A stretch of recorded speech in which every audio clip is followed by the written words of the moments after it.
In the name of the In the Father, name of of the the Son, Father, of the and Holy and the of Son the of the Holy Holy Spirit. Spirit. Amen. Amen. Come, Holy Spirit, fill the hearts of your faithful and enkindle in them the fire of your love. Send forth your Spirit, and they shall be created, and you shall renew the face of the earth. O God, who by the light of the Holy Spirit instructs the hearts of the faithful, grant us by the same Holy Spirit to be truly wise and always to rejoice in his consolation through Christ our Lord. Amen. Amen. Amen. A reading from the Holy Gospel according to John. Glory to Glory to you, Glory O you, to you, Lord. O Lord. Many of the Jews who had come to Mary and seen what Jesus had done began to believe in him. But some of them went to the Pharisees and told them what Jesus had done. So the chief priests and the Pharisees convened the Sanhedrin and said, "What are we going to do? This man is performing many signs. If we leave him alone, all will believe in him, and the Romans will come and take away both our land and our nation." But one of them, Caiaphas, who was high priest that year, said to them, "You know nothing, nor do you consider that it is better for you that one man should die instead of the people, so that the whole nation may not perish." He did not say this on his own, but since he was a high priest for that year, he prophesied that Jesus was going to die for the nation, and not only for the nation, but also to gather into one the dispersed children of God. So from that day on, they planned to kill him. So Jesus no longer walked about in public among the Jews, but he left for the region near the desert, to a town called Ephraim, and there he remained with his disciples. Now the Passover of the Jews was near, and many went up from country to Jerusalem before Passover to purify themselves. They looked for Jesus and said to one another as they were in the temple area, "What do you think, that he will not come to the feast?" The Gospel of the Lord. Praise to praise to you, To you, Lord you, Lord Lord Jesus Jesus Jesus Christ. Christ. Christ. The three pointers for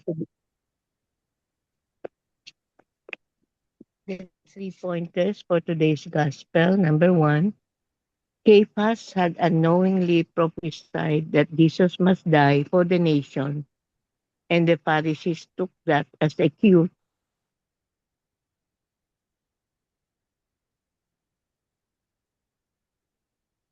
to kill and eliminate Jesus. Fear or opposition to hold him back from doing his Father's will.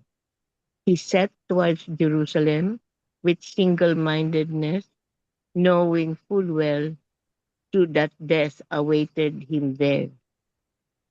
Number three, as his followers, do you allow fear and opposition to hold you back from doing God's will? You may not be asked to die for God, but will you be willing to offer your time, resources to God in obedience to his will? Amen. Amen. Amen. Amen. Amen. Thank you very much, Tita Lynn.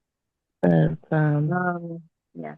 And Tito Mans, can you go ahead, please? Okay, let me Uh, just read this, Marina.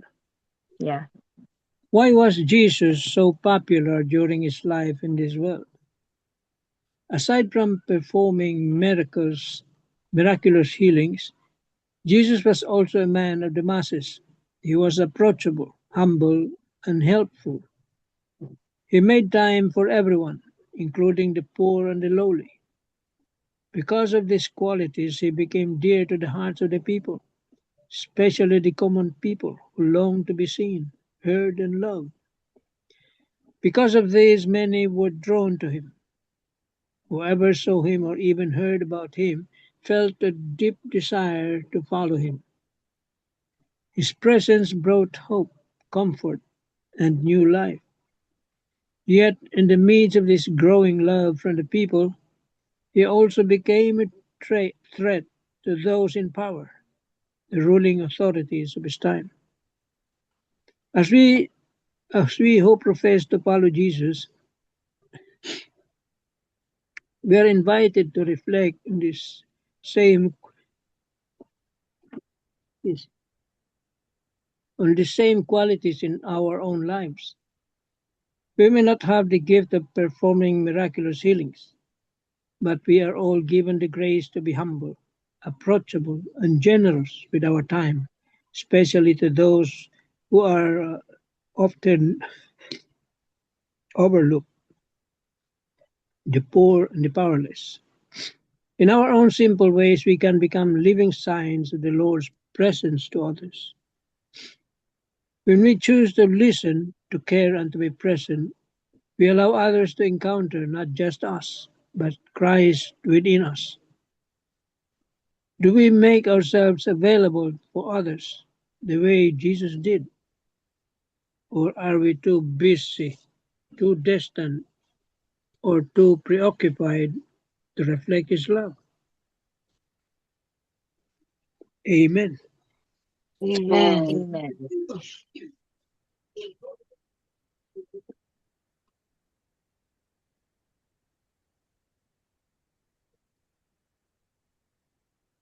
Okay, Jesus, no? We are nearing our 40-day journey, Lenten journey. And tomorrow is already Passion Sunday, when Jesus enters Jerusalem.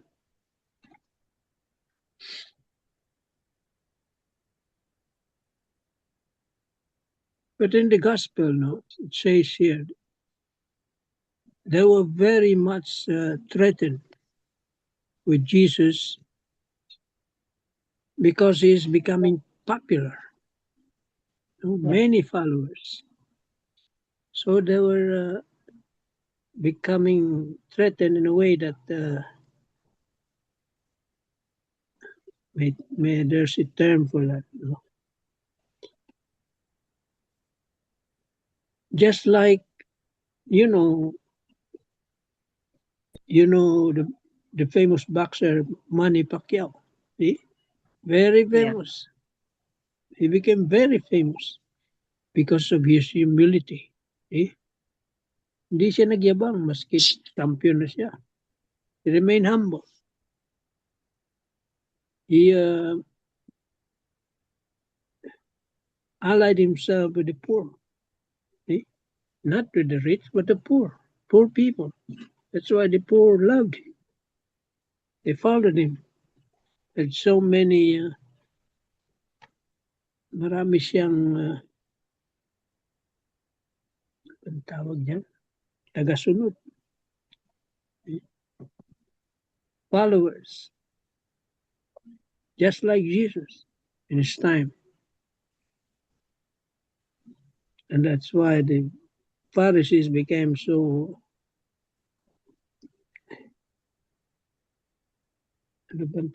threatened, and they became afraid because Jesus,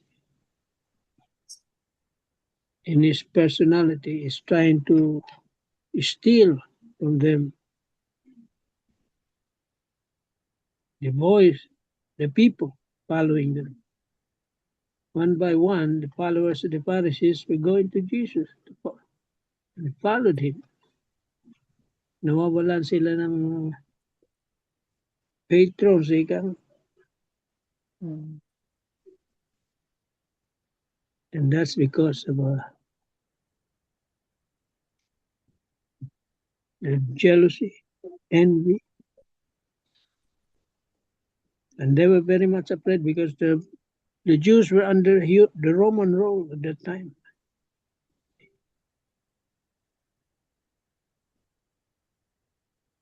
They were very much afraid that the Romans will, because with their loss of popularity, the Romans might just or occupy everything, or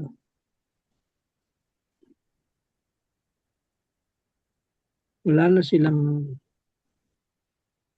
governance. Lahat mapupunta sa mga Romans. Yun ang kinakatakot nila. That's why they're really trying to kill Jesus. Ano nga sabi, kill one man, Yeah, then kill yun. the whole nation. Yan ang, that is also yan ang mentality ng tao na yun. Tama nga naman siya.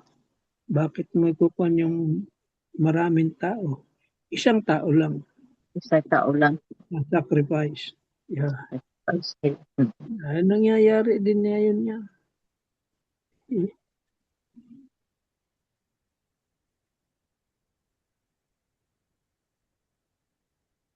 Grabe rin yung politics noon, panahon ni Jesus.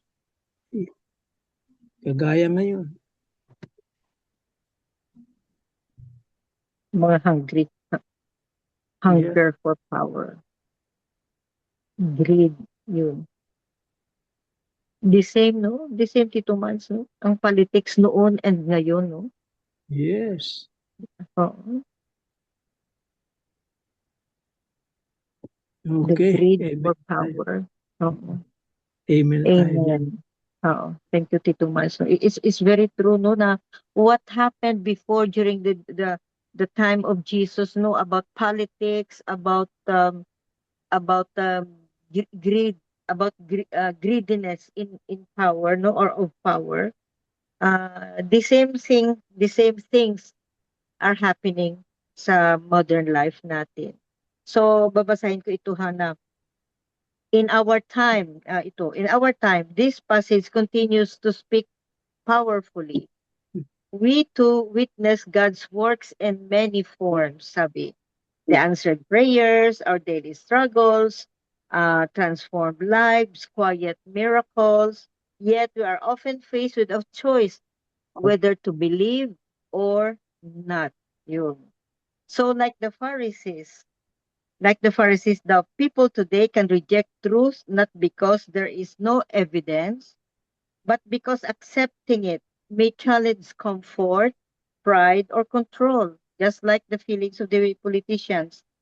There are moments when doing what is right or standing for Christ may seem inconvenient or even risky, especially in environments that value popularity or power over truth. Very, very similar sa modern life natin. So this gospel invites us to examine our own hearts. We will examine our own hearts.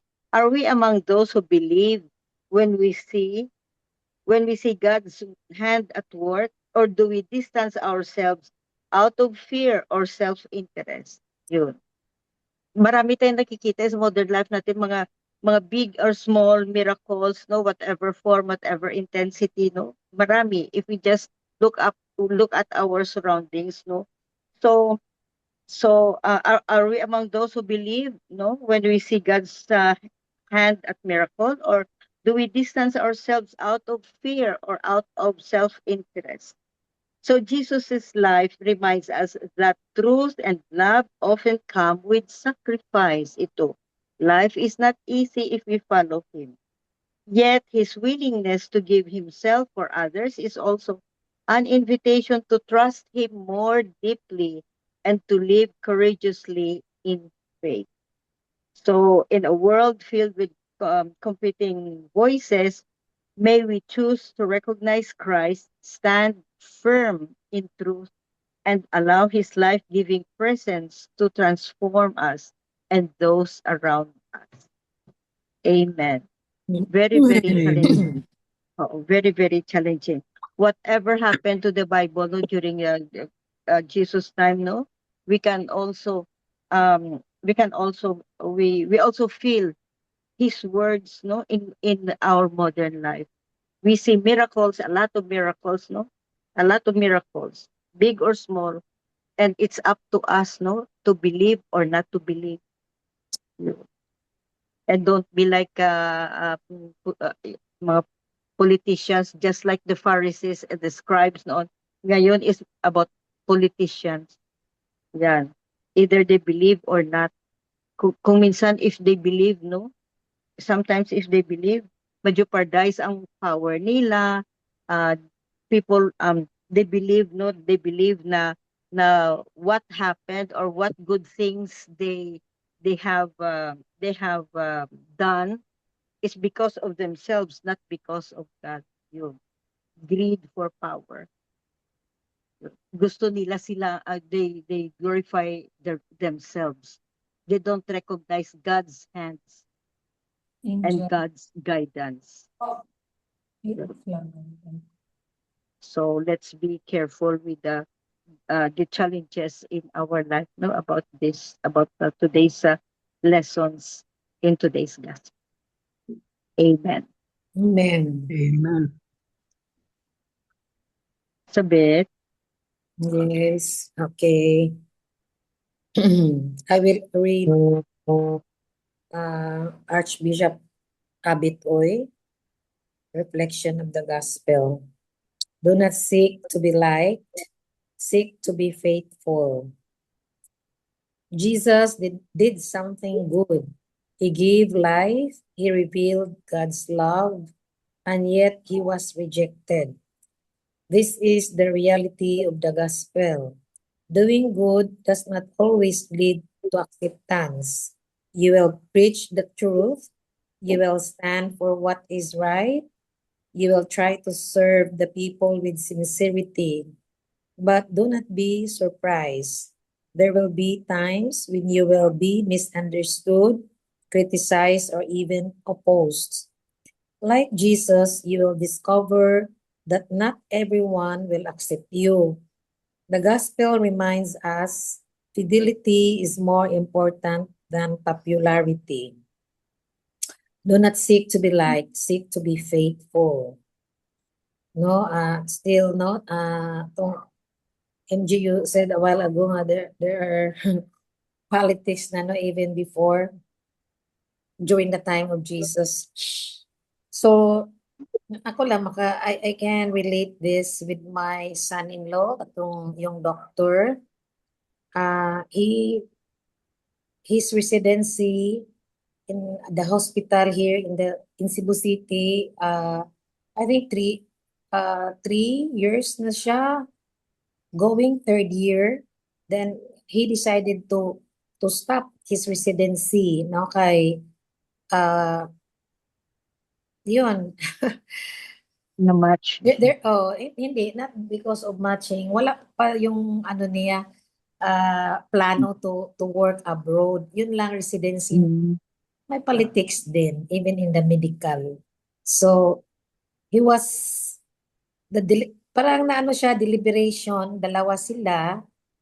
But, no, even though it's understaffed yun ang hospital, na the surgery department, 5 of them, no, started, no, 1st year until 3rd year, or magti-3rd year ba siya, nalimutan ko. But only 3 remain. The 2 resigned earlier pa. Kasi a very busy yun ang surgery department at that time. So, he is good, very good in performing in the operating room, no? Maraming merits sa kanya, but when the exam, he really failed the exam, no? May exam pa man din doktora, no, kahit residente. Oo, failed siya. Dalawa sila yun for deliberation. So accepted na niya na siya yung talagang matanggal, no? Matanggal kasi one of the resident is son of the consultant in that hospital. So, siya yun talaga ang mano. Pero, okay lang if ma-retain siya, but he will be demoted back to 1st year. Ano naman yun? Wow. Ano naman yun? Yun, that is the reason why he resigned, no? Because of bisag yung senior resident, umiyak nga nag-resign siya kasi magaling siya sa sa actual, Performance. oo, pang ano niya, no, performance. But he cannot take na ano siya back to first year. Yun lang. When pa man ako matapos sa residency. But but his parents, no, his mother was also a head nurse sa Suto. Nurse. Yeah, and then the father is also a doctor. Yeah, A surgeon. yeah, advising na okay, use na lang, shift to another ano ka Specialty. pa, mag-India or ano ba na. Ayaw niya. Gusto niya talaga yung surgery sa perpetual kasi gusto niya yung mag-thoracic surgeon in the future, no? Kasi yun naman ang gusto niya. Pero sabi ng father, ay naku, maraming mga doctor dyan, no? Yung ka-classmate ko na, nafe-fail din nag-shift ko. Sikat sila ngayon, sikat sila, they're, second choice. Pero the good thing about lang na, magaling siya, pero yun talaga, hindi pinalad as iyang residency, pero yun siguro, Destiny yan. destiny God's siguro. plan. Kasi, God's plan. yeah, yung newly married sila with my daughter way back 2019, and my daughter also told me na, Nanay, bakit nakig-asawa ko na siya ng doktor, walang time for her. Iko, ha? Siya, oo nga, Nay. Yun na, kasi magpunta siya sa hospital kasi pakuha na yung husband niya, ma-change ang kasi may emergency, may staff, ba? Oh my God, newlywed kami. I don't even know him pa more. Ko, ha? Sabi ko, ha? So, the good thing lang, nang nag-resign yung son-in-law ko, February 2020, nag-COVID March, no? So, the parents also, that's the plan of God na, sabi ng mother, I cannot imagine, Kakay, Carlos, if nandoon ka sa hospital, hindi ka namin makikita kasi hindi makauwi yung mga residente. Diba? Yung time. Oo, sabi ni mother niya, ay, naku, yun na lang ang positive, no? Parang sila na buti na nga nag-resign kasi hindi na sa COVID. Pero lang sa the brighter side, nakilala ng anak ko kasi sila sila kasi wala nang trabaho, wala na siya nagresidente. So yung anak ko sabi, Nanay, you know what? Kanang plans, God's plan talaga kasi nagkakilala kami isa't isa kasi COVID time, wala na siya nagtrabaho as a resident. So doon sila sa condo ko, doon sila nakatira, nakakuan sila ng baby, no? So yung eldest nila doon. So sabi ng anak ko, my God, iba pala talaga yung no? Pero yun lang, ang pinaano sa kanya, yung na-match siya. Kasi during COVID time, siya, nag-US MLA exam. Yun, nagaplano talaga ng Lord, no, na hindi siya kasi na-match man siya agad, no? Madali lang yung niya, Iba ang plans ng iba ang Lord. plans for him. Yeah. Oo. That is why my daughter will support him kasi yun, kahit okay ang pamumuhay ni Candice dito, pero she has to yun, to support her Where husband. the sun goes, you go. Go good siya. Ako yung maghatid.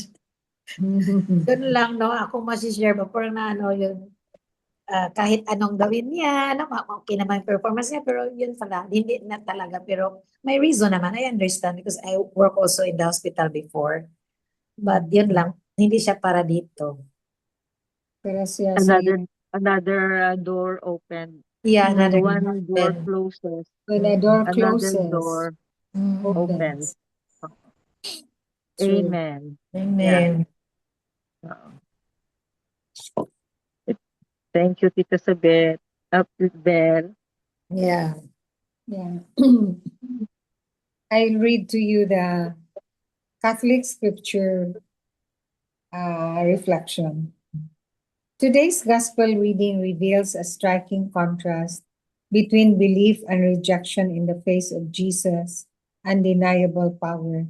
Remember that Jesus became so popular because of his good works, no? The miracles that he performed, the healing, the teachings. So the religious authorities became really insecure of the popularity of Jesus to the point that they really wanted to kill him, and they're plotting already how to kill him. So the Pharisees already plotted for his death, and Caiaphas imagined, he said that it's better for one man to die for the people than to sacrifice In the whole nation. the The whole whole nation. nation. Imagine.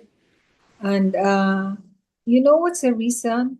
Because of their own vested interest, because they want to have the power, the money, everything that they would want to have. So Jesus was really a threat to them. So in our time, this passage continues to speak powerfully. We too witness God's works in many forms: answered prayers, transformed lives, quiet miracles in our daily struggles. Yet we are often faced with a choice: to believe or to resist. Like the Pharisees, people today can reject truth not because there is no evidence, but because accepting it may challenge comfort, pride, or control. There are moments when doing what is right or standing for Christ may seem inconvenient or even risky, especially in the environments that value popularity or power over truth. This gospel invites us to examine our own hearts. Are we among those who believe when we see God's hand at work? Or do we distance ourselves out of fear or self interest? Jesus' life reminds us that truth and love often come with sacrifice.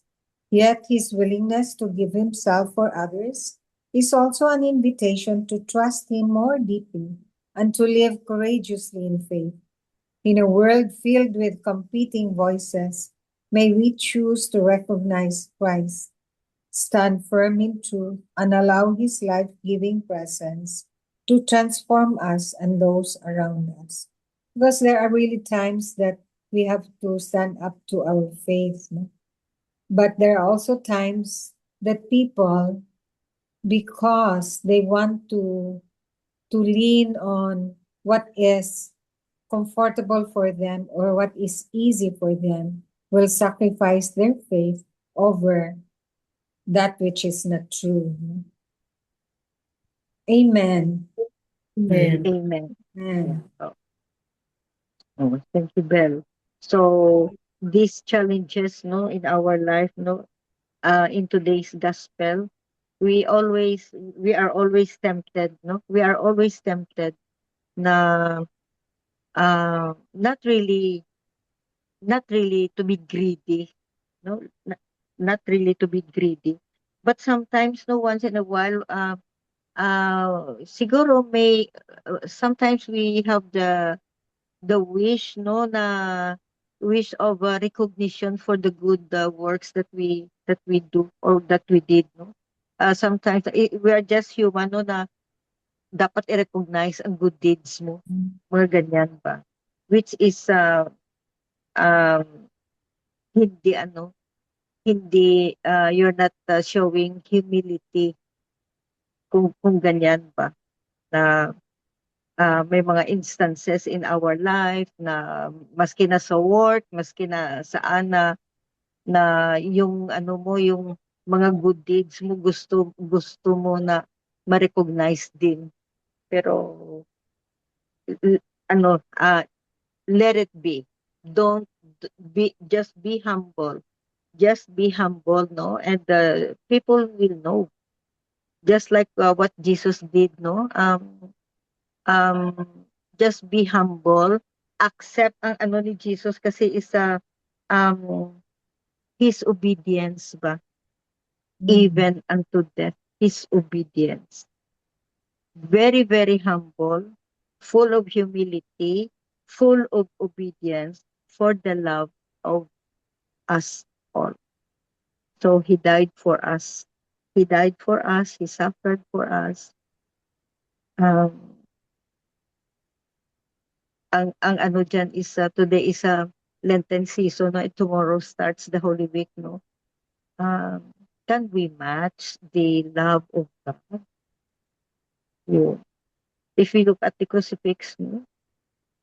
So much sacrifice, so much pains for the love of us, and yet we cannot even match His love for us. Yun ang very sad. Yun ang very sad. Oh. Iba sa atin dito is yes, pero kita natin we are surrounded with people na iba. Even among our loved ones na iba. Iba ang ano nila. They don't even sometimes, no, we are surrounded with people, even families, na they don't care about the Holy Week. Ang Holy Week becomes it becomes like mini vacation ba, di ba? That's the time na that's the time na mag-vacation tayo. Kasi mainit, we go somewhere else. Mainit, wala klase ang mga bata, walang office. So, magbakasyon tayo maski na Holy Week. Hindi na, pangit na ito. Na practice. Oo, baka ngayon, lesser na MJ kasi nagtitipid na yung mga tao because of the gasoline. They stay at home na. because of the gas, no, and The gas, very oo. expensive na. Mhm. Pero Meron na natin sa mga practice oo. No matter how much we call ourselves Catholic or Christian, pagdating ng Holy Weekend, instead na magsimba, anong tawag diyan, na magpamalandong tayo, tayo ba? Ma-feel natin sana. Nagbakasyon, punta ng Baguio, diyan sa Manila, punta ng Baguio, punta ng beach resort, punta ng kung ano. So, yun ang maling practice natin. So, we mentioned this because of tomorrow is the start of the Holy Week. Palm And, Sunday. Palm Sunday. Palm Sunday, we will try our best, no, to feel holy, to spread the holiness, and mag-evangelize tayo ng kunti siguro.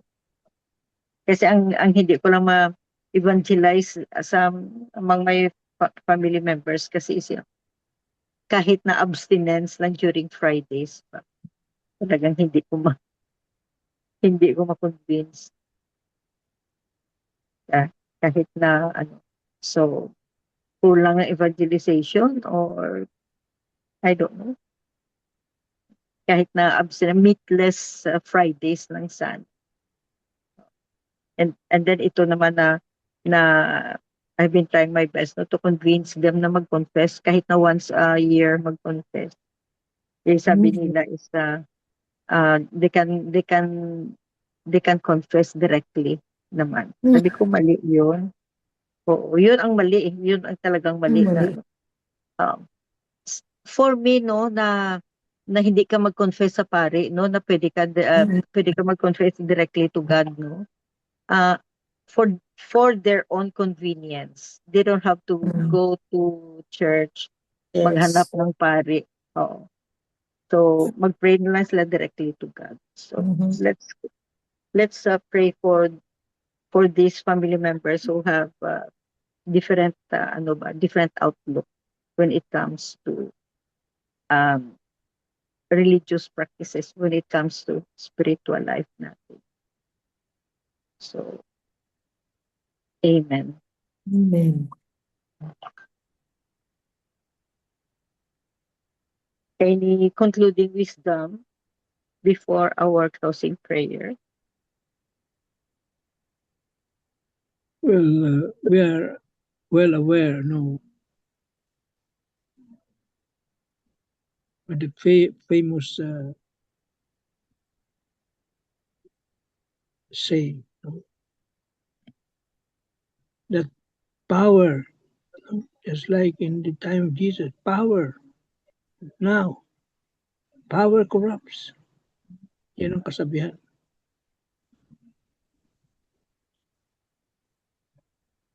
An absolute power corrupts absolutely.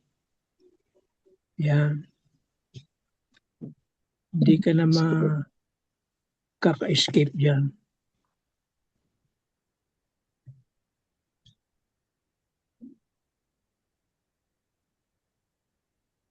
Amen tayo dyan. Amen. Amen. Amen. So we continue to pray for our loved ones, no? Pray for the whole mankind to respect the Lenten season, and of course to cleanse ourselves, no?